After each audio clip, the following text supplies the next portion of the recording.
Kenyan is seeking information from the government on the true status of the issuance of passports to foreign nationals of questionable credentials.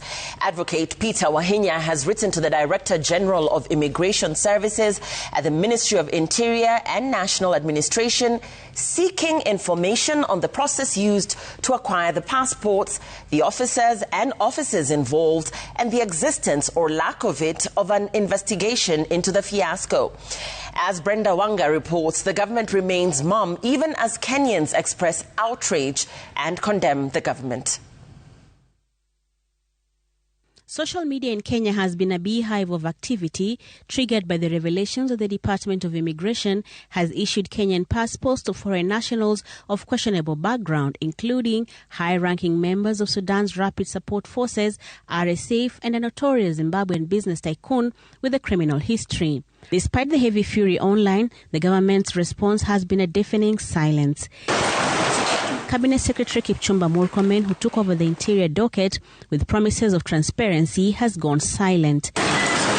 Inquiries to his office regarding the expedited processing of the passports in question have remained unanswered. A Kenyan, Peter Wahinya of Wahinya Advocates, is fighting the silence from Nyayo House in the legal corridors. He has officially served a demand letter to the Director General of Immigration Services.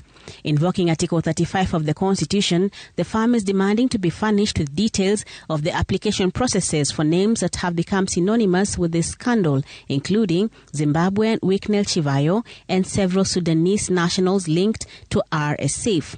Wahinya wants the Director General office currently held by Evelyn Cheluget to supply copies of all applications, supporting documents and payment receipts for 28 named individuals, internal correspondence or State House directives relating to the waiver or bypassing of standard vetting timelines, internal investigation reports or audit findings initiated following public exposure of these issuances. Under normal circumstances, a foreign national applying for a Kenyan citizenship or a passport must undergo a rigorous vetting by the National Intelligence Service and prove years of legal residency. The current saga suggests that these steps were not just shortened but entirely deleted for these 28 individuals. The contrast is jarring. While ordinary citizens often have to wait for long periods of time to get the important document, a list of 28 individuals, mostly of Sudanese and Zimbabwean origin, has surfaced. They allegedly received Kenyan travel documents via channels that bypassed every security protocol in the book. To understand how a scandal of this magnitude happens, one must look at the chain of command within the Ministry of Interior and National Administration. The issuance of a passport isn't just a clerical task.